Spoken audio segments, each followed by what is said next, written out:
உங்கள் favourite TV ஷோக்களை இனி miss பண்ண தேவையில்லை. ZEE5 இல் முற்றிலும் இலவசமாக காணுங்கள், இங்கேயும் எப்பொழுதும். எனக்கு ஏன் ஈசனே இந்த வழியை காட்டின? என்னை காப்பாத்த உன் ஒருத்தரால தான் முடியும்.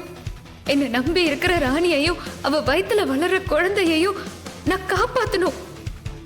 அவங்களுக்கு என்ன விட்டா யாரு துணையா இருப்பா? நான் அழுது புலம்புறது உன் காதுல விழலையா ஈசனே?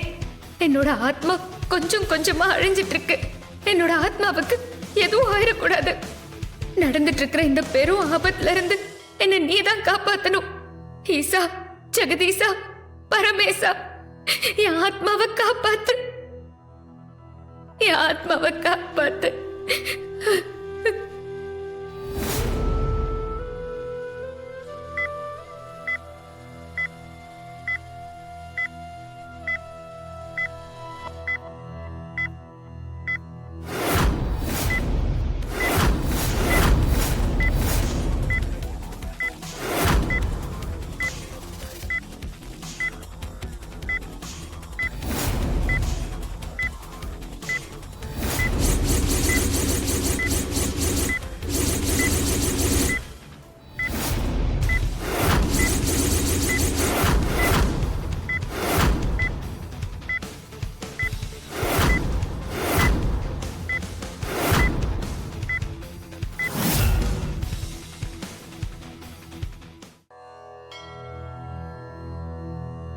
என்னை சரணடைந்தவர்களை காப்பாற்றவே நான் இருக்கிறேன். முக்காலமும் உணர்ந்தவன் நான். ஆனாலும் விதிகளை உருவாக்கிய நானே எப்படி அதை தடுத்து நிறுத்த முடியும்?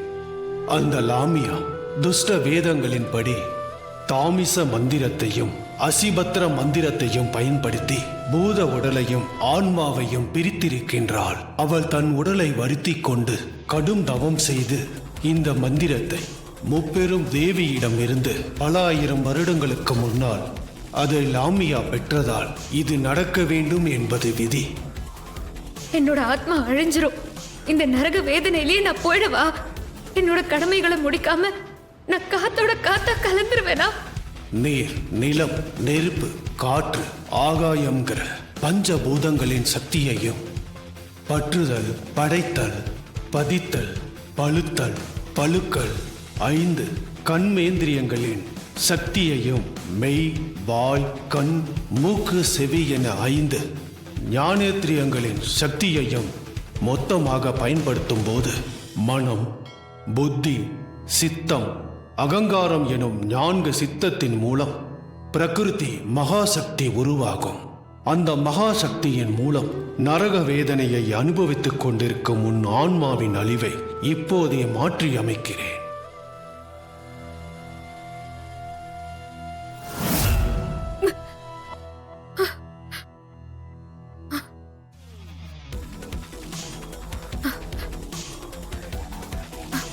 அனைத்தும் விதிபடி நடந்து கொண்டிருக்கிறது. நீ நினைத்த அனைத்தும் நடந்து முடியும். அதற்கு உறுதுணையாக என் ஆசி உனக்கு எப்போதும் இருக்கும்.